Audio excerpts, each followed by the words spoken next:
것을 용납하고 금하지 말라. 하나님의 나라가 이런 자의 것이니라. 17절 내가 진실로 너에게 이르노니 누구든지 하나님의 나라를 어린아이와 같이 받아들이지 않는 자는 결단코 거기 들어가지 못하리라 하시니라. 예. 16절 다시 한번 보여주시면요, 정황상 뭘 볼 수 있나요? 어린아이들이 예수님께 나오는 것을 막았죠. 못 오게 했어요. 근데 실제로 이렇게 우리 한국도 정황을 보면 뭔가 좀 고상하고 뭔가 좀 가치 있고 뭔가 품위 있고 그러면 또는 그런 분위기를 만들고 싶으면 문 앞에 뭐가 붙여져 있죠? No kids.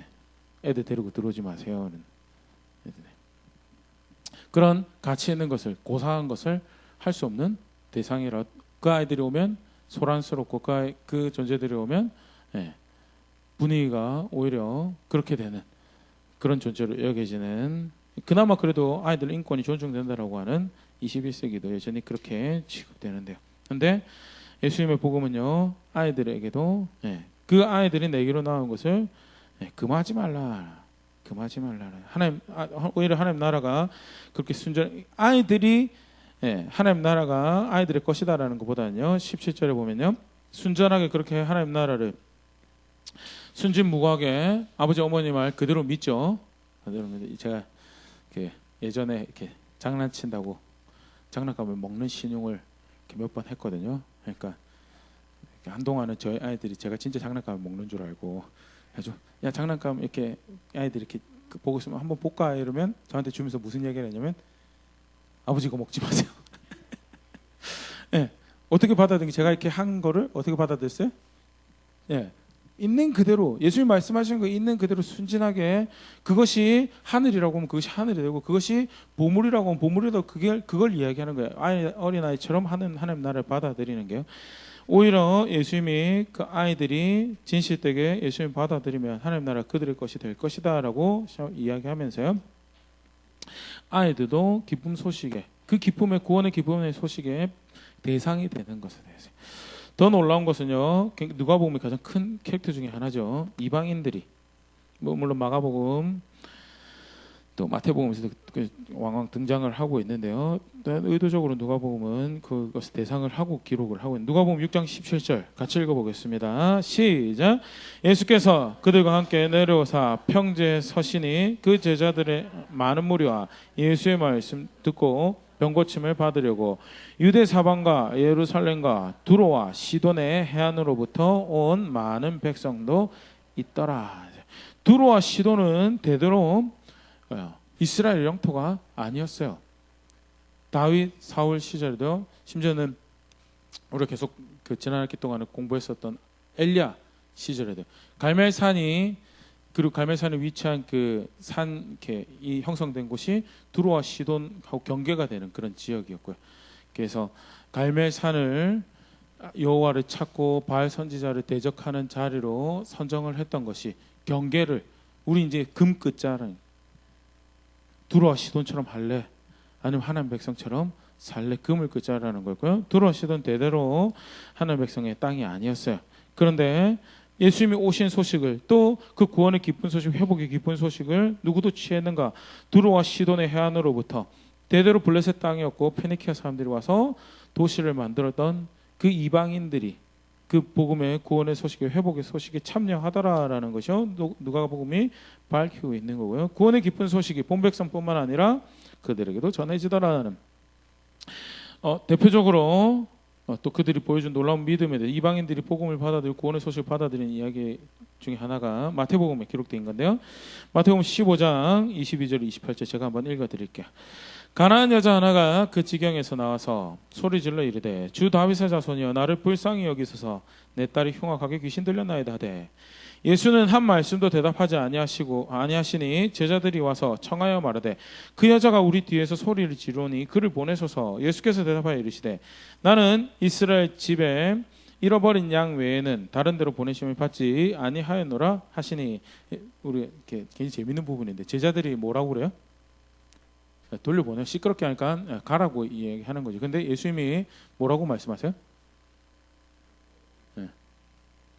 저건 가라는 말이 아니죠.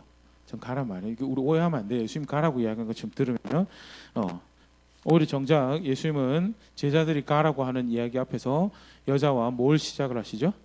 대화를 시작을 하세요. 여자를 만나주는 일을 시작을 하시는 거에 대해서요. 여자가 25절에 여자가 와서 예수께 절하며 이르되 주여 저를 도우소서. 26절에 대답하여 이르시되 자녀의 떡을 취하여 개들에게 던짐이 마땅하지 아니하니라. 27절 여자가 이르되 주여 올소이다마는 개들도 제 주인의 상에서 떨어지는 부스러기를 먹나이다니. 28절 이에 예수께서 대답하여 이르시되 여자여 네 믿음이 크도다. 너의 소원대로 되리라 하시니 그때부터 그의 딸이 나으니라. 가나안 여자 원래 구약에 어떤 대상이에요? 점령 지역에서 죽여야 되는 대상이에요. 근데 그 가나안 여자도 믿을 때 유일한 구원의 소망이, 유일한 회복의 소망이, 온전케 됨의 소망이 예수님께 있습니다라고 해서, 심지어 그 예수님 말에 의해서 너는 대상이 되지 못한다라고 정죄당하더라도 그래도 거기서 유일한 구원이 거기서부터 납니다라고 믿고 거기 붙어 있는 그게 뭐가 되냐고요? 그게 구원이 됨에 대해서 보여준 대표적인 사건이고요. 무엇이 믿는 건지를 보여주는 모습이기도 하고요.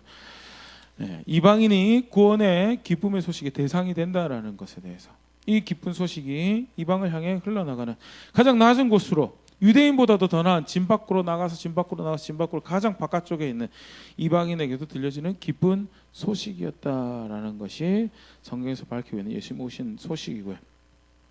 그것을 오늘 본문에서는 목자들에게 들려지는 소식이다라는 표현으로 표현을 하고 있죠. 또 큰 기쁨의 소식이라는 측면에서 또 한 가지 더 생각해 보면요, 과거에서부터 전해져 온 소식이었다라는 것에 대해 갈라디아서 3장 8절 바울이 이렇게 얘기를 하고 있는데 같이 한번 읽어볼게요. 시작. 또 하나님이 이방을 믿음으로 말미암아 의로 정하실 것을 성경이 미리 알고 먼저 아브라함에게 복음을 전하되 모든 이방이 너로 말미암아 복을 받으리라 하였느니라. 뭐라고 이야기하고 있어요? 누가 복음을 받았다고요? 아브라함이 이방이 복을 받을 거라는 이야기를, 이방이 하나님 앞에서 의롭다고 여겨지는 그 이야기를 누가 이미 전해받았다고요? 아브라함 때부터 이 구원의 소식이 전해져 왔던 거라고요. 엄청 크지 않나요? 그 정도면요. 아브라함은 쉽게 말해서 이 창세기가 기록되기 전에 존재했던 사람이거든요. 그때부터 모든 백성들이, 모든 이방이 기뻐할 만한 소식이 있을 것이다라고 전해져 왔고, 그것이 실제로 가이사 아구스도 때 퀴레니우스가 수리아 총독으로 있을 그때 지금 벌어졌다라고, 그리고 예수님이 하나님의 아들이 오신 그 사건이 바로 그 기뻐할 만한 사건이다라고 이야기하고 있는 것이 성경에서 이야기하고 있고요. 또 한 가지 또 이렇게 생각을 해볼게요.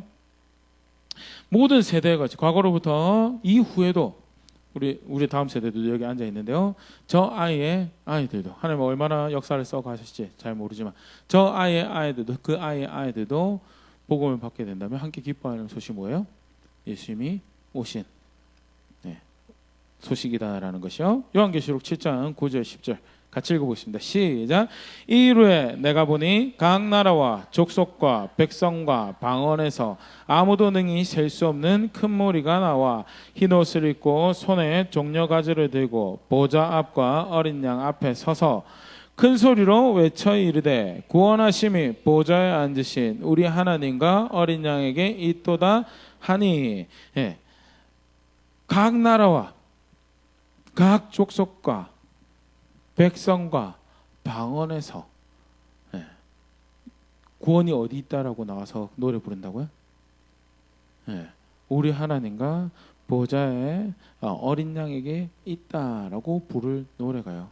그리고 그렇게 외칠 소식이 오늘 예수님이 우리에게 오셨다라는 소식인 거예요.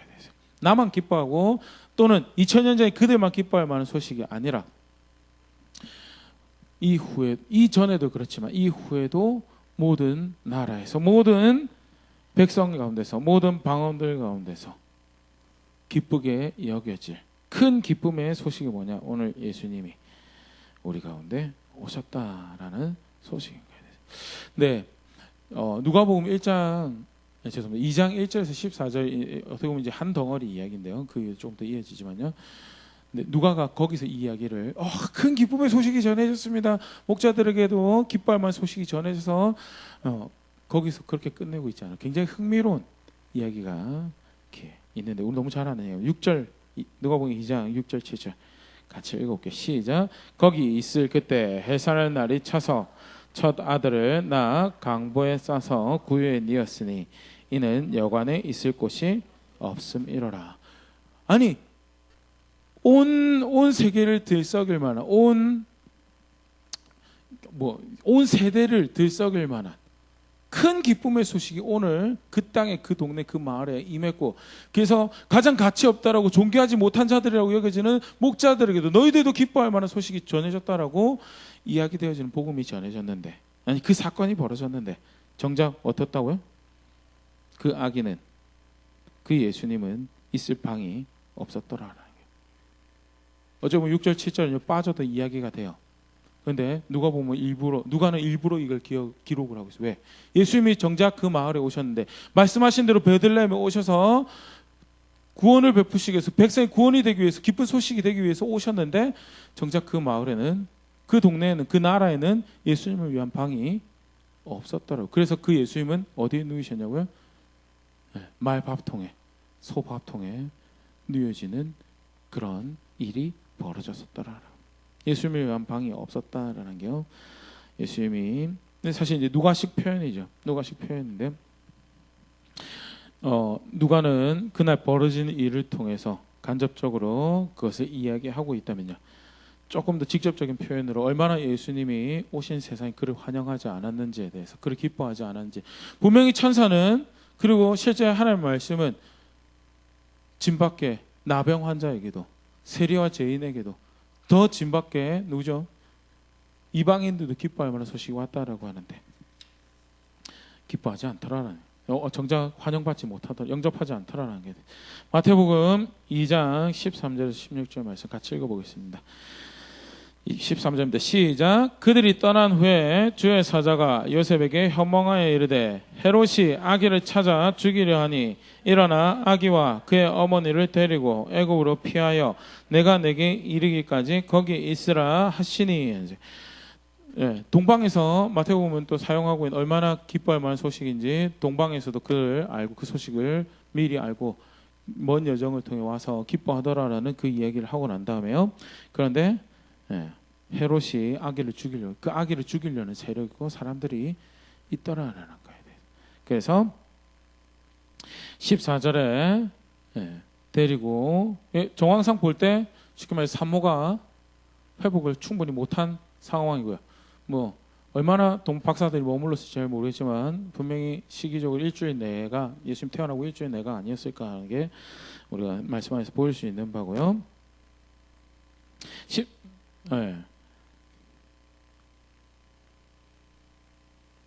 16절 말씀, 14절,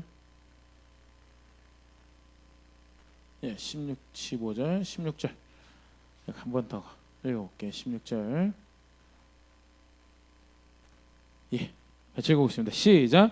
이에 헤롯이 박사들에게 속은 줄 알고 심히 노하여 사람을 보내어 베들레헴과 그 모든 지경 안에 있는 사내 아이를 박사들에게 자세히 알아본 그때를 기준하여 2살부터 그 아래로 다 죽이니. 엄청난 일이 벌어졌어요. 이게 누가 이런 일을 과거에 저질렀었죠? 혹시 기억이 나시나요? 하나님 아브라함의 후손을 대적하는 이집트 왕이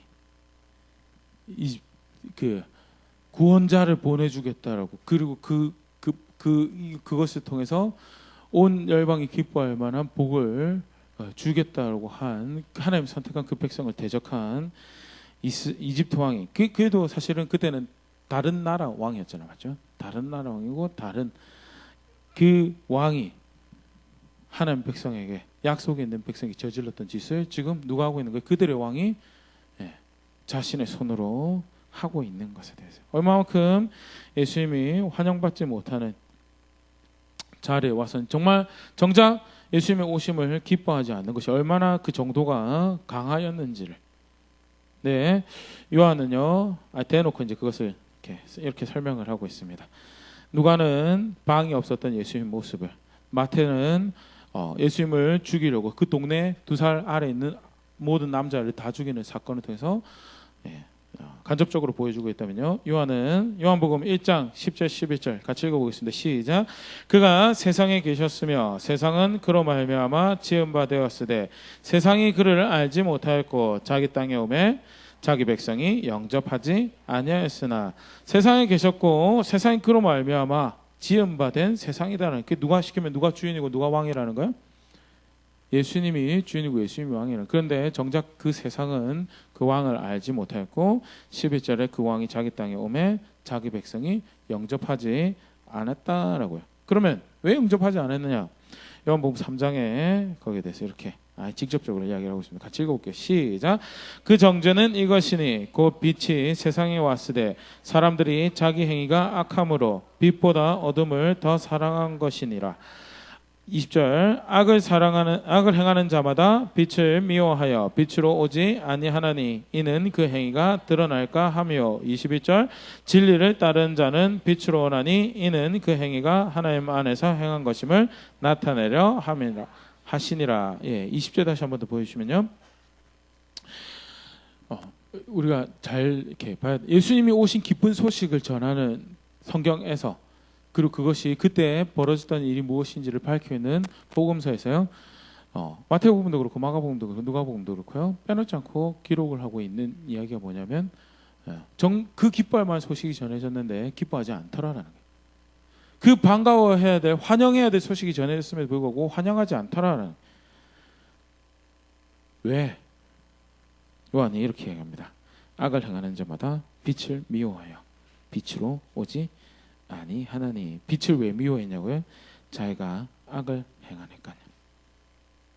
자기가 악을 행하니까 그 빛을 기뻐하지 않고, 자기가 악을 행하니까 악을 더 사랑하니까 악을 따라 여전히 살기 원하니까 그것을 환영하지 않더라라는 것이요.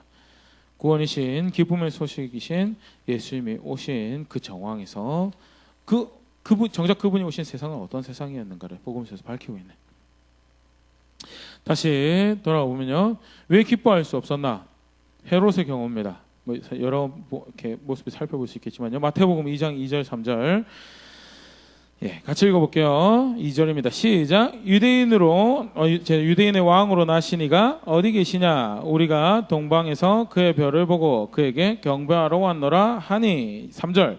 헤롯 왕과 온 예루살렘이 듣고 소동한지라. 뭐라고요?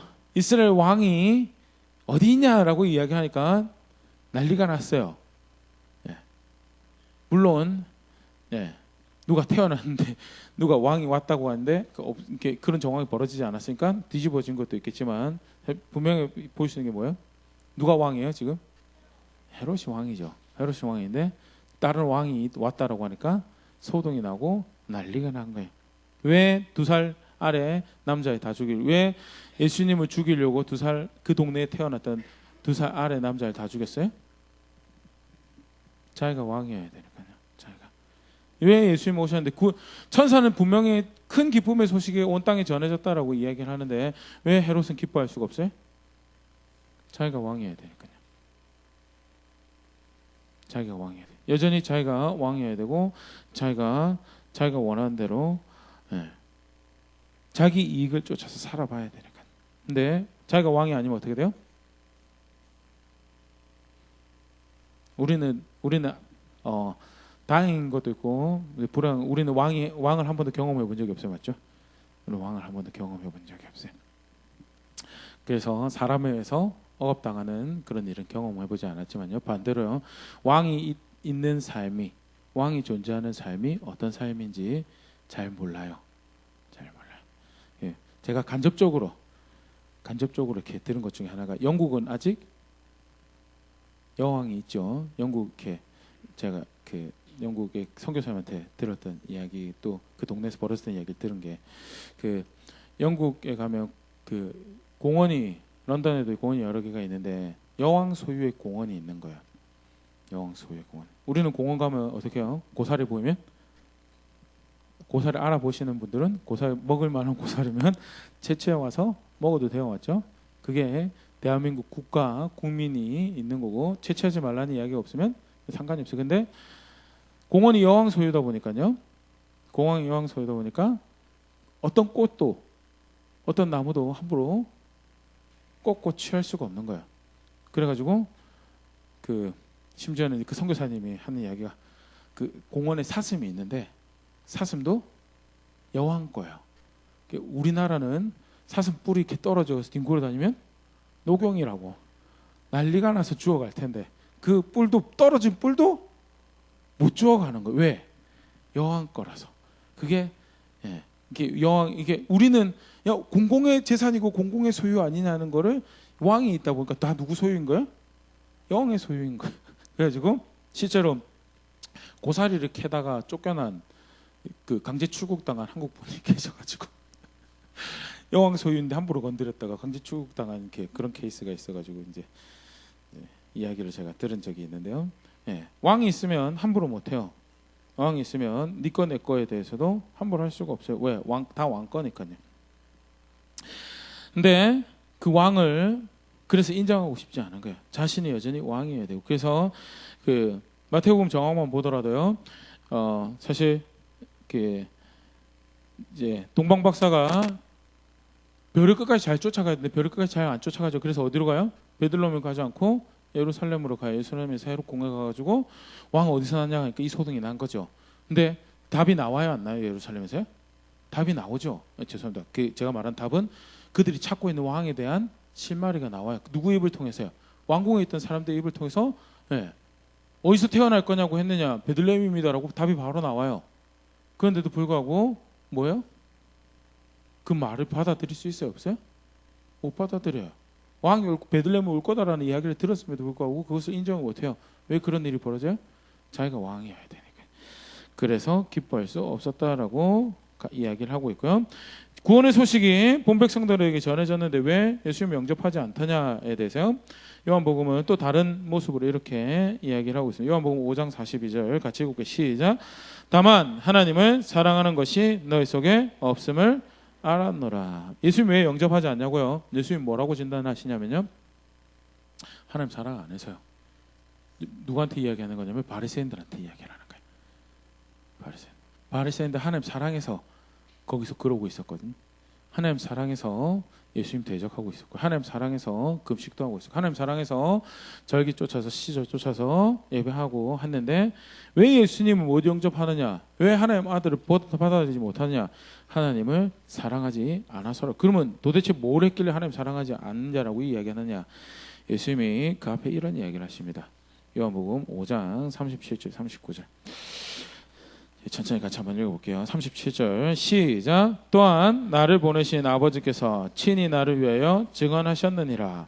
너희는 아무 때에도 그 음성을 듣지 못하였고 그 형상을 보지 못하였으며 38절 그 말씀이 너희 속에 거하지 아니하니 이는 그가 보내신 이를 믿지 아니함이라. 39절 너희가 성경에서 영생을 얻는 줄 생각하고 성경을 연구하거니와 이 성경이 곧 내게 대하여 증언하는 것이니라. 예수님 왜 영접하지 않았냐면 하나님 사랑하지 않았고요. 뭐가 하나님 사랑하지 않는 거길래 예수님을 영접하지 않았느냐? 하나님의 말씀이 그 속에 없었기 때문에. 바리새인들이 유대인들 하나님의 말씀이 얼마나 그 속에 많았는데 그들이 얼마나 뭐 쉽게 말해서 우리가 잘 아는 바리새인 누가 있죠? 예. 수준이 높네. 전 바울 이야기하고 있네.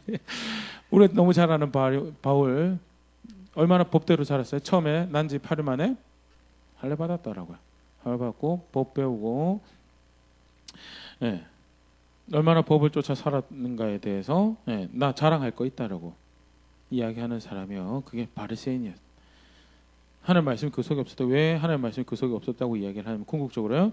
그들의 마음이 하나님 말씀을 기뻐하지 않아요. 그래서 자기들이 선택한 몇 가지는 순종할 수 있는데요. 궁극적으로 하나님 말씀을 순종하지 못해요. 대표적으로 그들이 순종하지 않았던 말씀이 뭐죠? 기억이 나시나요? 예수님이 정죄한 것이 있었어요. 구제하지 않고요. 긍휼히 여겨야 될 사람들 긍휼히 여기지 않고요. 정의를 행하지 않는 것이 그들이 예수님 그렇게 율법에 더 중한 바 정의가 어디 있느냐는, 구제가 어디 있느냐는, 우리는 이만큼 11조 하는데요, 우리는 이만큼 하나님 섬기는데, 우리는 이렇게 하나님 사랑하는데요, 정작 그들의 마음은 하나님 사랑하지 않고 있어요. 그래서 몇 가지의 자기들이 우리는 주일에 와서 예배드리는데, 우리는 이런 헌금하는데, 우리는 이렇게 절기 지키는데, 우리는 이렇게 금식하는데 가지고 우리는 하나님 사랑하는데 너는 왜 그딴 식으로 사느냐라고 하던 사람들이죠. 그런데 예수님 오시고 나서 보니까 정작 그들의 마음이 하나님 말씀을 기뻐하지 않고 있어요. 사랑하지 않고 있어요. 그래서 뭐예요? 자기들이 듣고 싶은 것만, 자기들이 받아들이고 싶은 것만 따라 살고 있었던 거예요. 그래서 예수님 뭐라고 그러세요? 회칠한 무덤이라고 하죠. 마음은 더러운데, 마음은 하나님 말씀이 없는데, 그 마음에는 쉽게 말해서 신약 백성으로 치면요, 회심하지 않았는데, 거듭나지 않았는데, 그래서 여전히 자기 길이 붙잡고 살 것이고 신뢰할 만한 것이 자기 계산이 내 앞길을 결정하는 것이다라고 하는데, 아닌 척하고 하나님 사랑하는 척하고 살아가기 때문에 회칠한 무덤이라고 그러고요, 외식하는 자라고 그러죠. 외식하는 자라고. 그래서 예수님을 기뻐하지 못하더라. 예수님 기뻐하지 못하더라. 그런 정황을 더 구체적으로 보여주는 게 그들이 예수님을 죽이기로 작정하는 장면. 요한복음 11장 47절에서 50절인데요. 47절 천천히 같이 또 읽어보겠습니다. 시작. 이에 대제사장들과 바리새인들이 공회를 모으고 이르되 이 사람이 많은 표적을 행하니 우리가 어떻게 하겠느냐. 예, 사실 우리 같이 많이 말씀 봤습니다. 표적이 많으면 어떻게 하면 돼요? 받아들이면 돼요. 맞죠? 받아들이면. 하나님께로부터 온 사인이 많으면 어떻게 하면 돼요? 받아들이면 돼요. 하나님께로부터 왔다는 것이 확인이 되면 어떻게 하면 돼요? 받아들이면 돼요. 근데 일이 다 진행되고 나서 보니까 무엇이 문제예요? 결국 받아들이지 못하는 자신의 마음이 문제인 거예요. 그래서 표적이 많은 게 문제가 되는 거예요. 이제 이 정황은 나사로를 살리고 난 다음에, 죽은 사람을 살리고 나서 보니 귀신으로부터 온 게 아니고 하나님께로부터 왔음에 대해서 너무나 분명한 거예요. 48절 그들이 걱정하는 겁니다. 같이 읽어보겠습니다. 시작. 만일 그를 이대로 두면 모든 사람이 그를 믿을 것이요 그리고 로마인들이 와서 우리 땅과 민족을 빼앗아가리라 하니. 예. 모든 사람이 그를 믿는 게 문제가 돼요? 하나님께로부터 온 표적이 많으면 그게 문제가 되어서는 안 돼요. 왜? 바른 길로 가는 거예요. 그를 믿는 건 바른 길로 가는 거예요. 근데 정작 이제 그게 문제가 되는 거예요. 왜? 그들이 쉽게 말해서 예수님이 내 땅과 내 사람들을 빼앗아갈 거예요. 여기서 말하는 우리의 땅과 우리의 민족은요, 그 바리새인들이, 그러니까 총독은 누가 있었죠? 총독 빌라도가 있었죠. 그리고 분봉왕이 좀 다른 지역이 근처 지역에 분봉왕이 누가 있었죠? 헤롯이 있어서 그렇게 통치 기구를 가지고 있었는데요. 그런데 원체 유일신으로 독특한 문화로 이제 똘똘 뭉쳐져 있는 집단이라서요, 비공식적인 기구를 허락해 준 게 있어요. 그게 뭐냐면 사내들인이라는 정치 기구를, 종교 정치 기구를 허락해 준 게 있었고요. 그래서 거기에 바리새인들, 사두개인들, 좀 이렇게 리더들이 될 만한 사람들이 모여서 의사를 결정하는 기구를, 그리고 그것이 권위가 되고 그것이 힘이 되고 그것이 백성들에게 존경을 받고 자신의 유익을 취하는, 이익을 취하는 힘이 되는, 권력이 되는 그런 게 자기들이 누리고 있던, 그게 자기 땅이고요. 그게 자기 사람들인 거예요. 그런데 로마인들이 와서 예수님의 사람들이 쫓아가면 누구한테 그 권위를 허락을 할까요? 예수님한테 주는 거예요. 그게 여기서 말하는 거예요. 로마인들이 와서 우리 땅과 우리 민족, 이게 자칫 보면, 자칫 잘못하면 이 사람들이 예수님을 사람들이 많이 따르면 이렇게 로마인들이 와서 우리 백성들을 죽이고 반란을 여기서 그걸 진압하고 그게 아니고요. 자기 밥그릇 걱정하는, 자기 밥그릇 빼앗기는 거에서 걱정하고 있으니까 이게 결국 사실은 예수님을 영접하지 못한 실체죠. 하나님 사랑하는 척하고 하나님 백성인 척하고 금식도 하고 우리가 이런 헌금도 하고 이런 예배도 드리고 이런 제사도 하고 이렇게 가르치고 이렇게 한다고 하는데 결국 궁극적으로 뭐예요? 다 발궈벗고 나서 보니까 뭐예요? 남는 건 자기 욕심밖에 없었던 거예요. 결국 그것도 뭐 때문에 하고 있었던 거야? 자기 욕심 때문에 하고 있었던 거고요. 그래서 정작 하나님 같은 표적도 못 받아들이고 사람들이 하나님께로부터 온 그 자를 따른 것도 못 견디겠는 거예요. 왜? 자기 욕심 때문에 따라서 자기 욕심 때문에 결국 자기 욕심을 계산 자기 이익을 쫓아서 살다 보니 사실 이제 굉장히 저는 요한복음에서 가장 소름 돋는 개인적으로는 가장 소름 돋는 대목이라 생각을 하는데 49절 50절 같이 읽어보겠습니다. 시작. 그중 한 사람 그해 대제사장인 가야바가 그들에게 말하되 너희가 아무것도 알지 못하는도다. 50절. 한 사람이 백성을 위하여 죽어서 온 민족이 망하지 않게 되는 것이 너에게 유익한 줄을 생각하지 아니하는도다 하였으니. 정확하게 하나님 계획하셨던 거죠. 정확하게 하나님 계획하셨던 것이 한 영원한 제사가 단번에 하나님 아들 통해서 드려지는 것을. 그런데 가야바는 백성을 위한다고 하나님 위한다고 하면서 그 자리에서 기꺼이 내가 그 하나님의 아들을 죽이는 역할을 내가 하겠습니다. 여러분. 하나님 뜻을 쫓아서 아니요. 처절하게 이 배역이 있잖아요. 이 장면에서 배역이 있잖아요. 서슴지 않고 저런 일을 하기로 생각을 하고 그것이 유익이다라고 생각할 수 있는 마음도 참 무섭고요.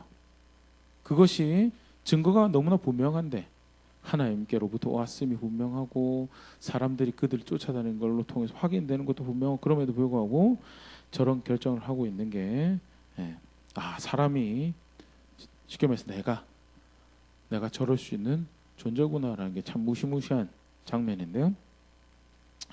마음에 원하는 것과 생각이 원하는 것이 다르기 때문에 결국 복음으로 구원으로 기쁜 소식이다라고 오신 예수님을 영접하지 못하고 환영하지 못하고 기뻐하지 못하는 모습에 대해서 아까 잠깐 이야기 드린 것처럼 성경에서는요 주의 오심을 확인하는 말씀 가운데 이 사건을 기록함으로 방이 없었고요. 헤롯이 정작 그 구원자를 죽이려고 했고 이 사건들을 기록을 하면서요 복음이 전해지고 하나님 아들이 왔는데 말씀을 확인하는 성도가 교회가 나는 지금 어떤 자리에 있는 걸 다시 보도록 그렇게 인도를 하고 있는데요.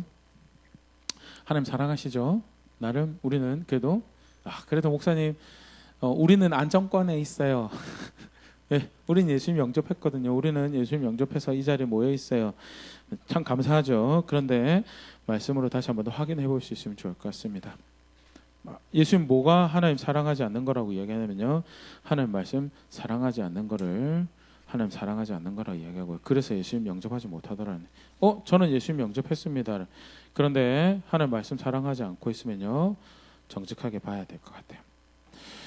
저는 예수님 사랑하고 그래서 오늘 이렇게 모여서 예배하고 있는데요. 그런데 정작 마음에 원하는 것이 생각이 원하는 것이 분명하게 하나님 말씀하고 다른 하나님 뜻과 목적과 다른 마음에 원하는 것이 생각이 원하는 것이 분명히 존재하고 있고 실제로 나의 열심은 나의 시간은 나의 자원은 그것을 위해서 일주일 내내 열심히 그것을 위해서 타오르고 있고 그것을 위해서 지불되어지고 있으면 정직하게 정말 내가 복음으로 오신 예수님을 기뻐하고 있는 삶을 살아가고 있는지 아니면 형태로는 껍데기로는 예수님을 영접하고 받아들이고 기뻐하는 것 같지만 복음서에서 소개하고 있는 성경에서 말씀에서 예수님을 영접하지 못하고 있는 자들이랑 똑같은 자리에 있지는 않은지에 대해서 오늘 말씀 가지고 다시 돌아볼 수 있으면 좋을 것 같고요.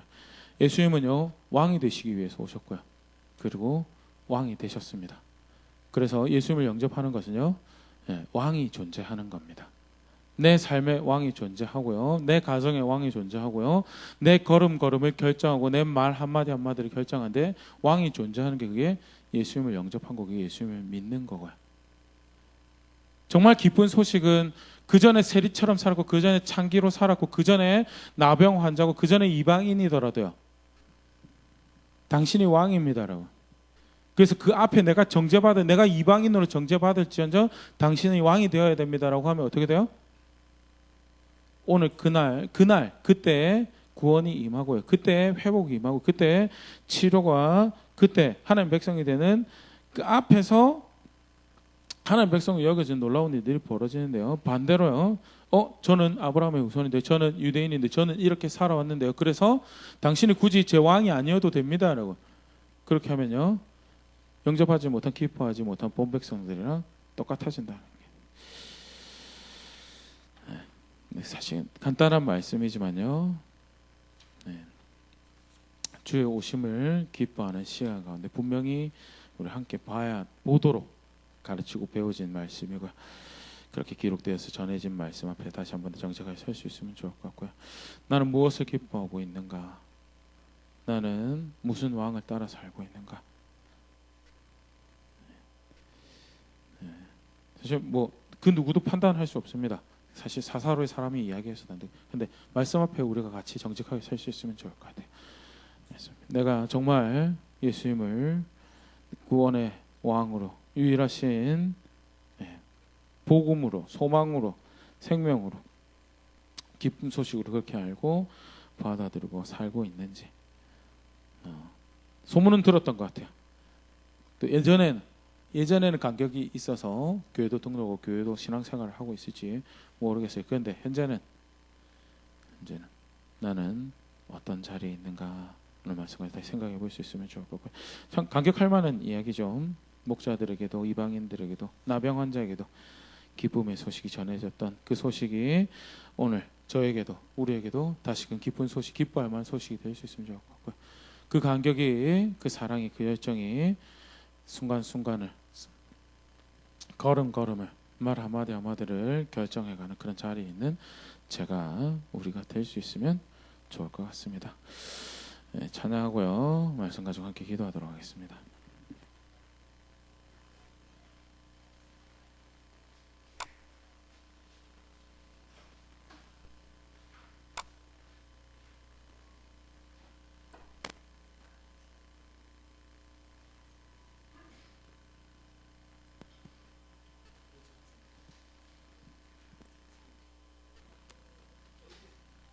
H36번 우리 함께 찬양하도록 하겠습니다.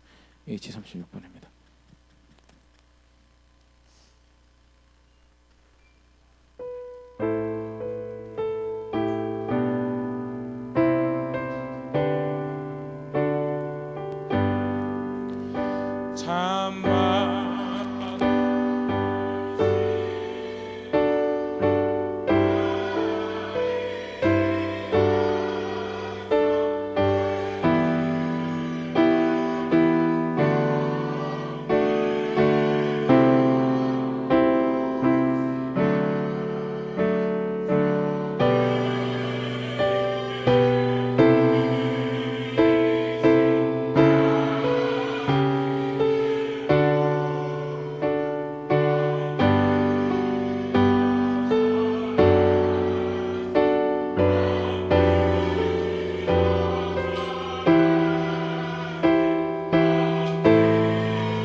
말씀 가지고 함께 기도할 수 있으면 좋을 것 같습니다.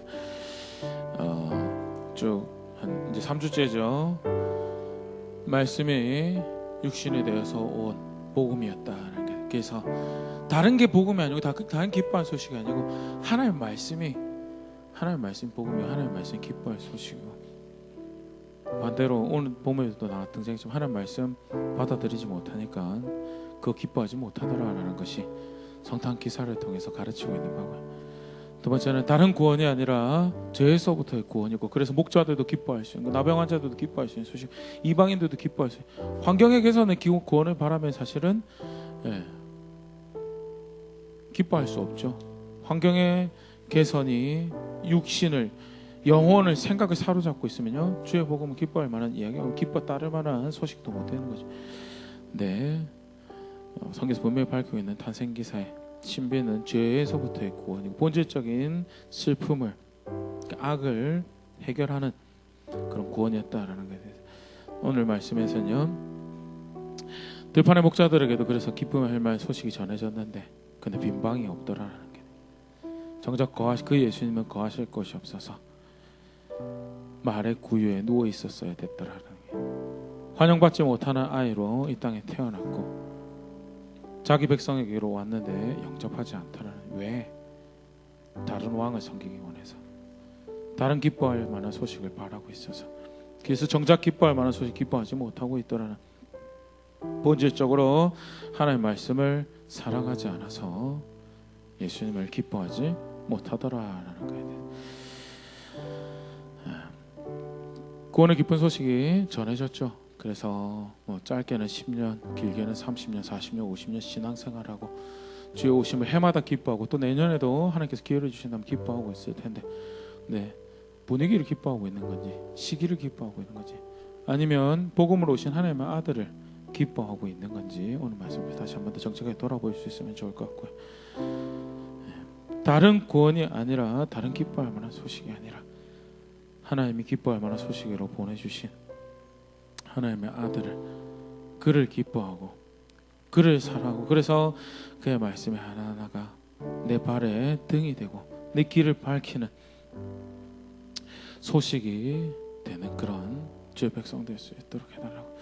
그래서 남들 다 가는 곳도 가지 않고, 그래서 남들 아무도 가지 않으려는 것도 갈 수 있는 그런 하나님 백성으로 살아가는 그런 우리가 되길 원합니다. 그렇게 기뻐하는 그런 교회가 되기 원합니다. 그런 기도 같이 할 수 있으면 좋을 것 같고요. 그 외에도 말씀 가운데 생각나게 하신 분들, 깨닫게 하신 분들 있으시다면 자유롭게 말씀만 반응하면서 우리 함께 기도할 수 있으면 좋을 것 같습니다. 그 말씀 가지고 함께 기도하도록 하겠습니다.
한 번 더 같이 기도하겠습니다.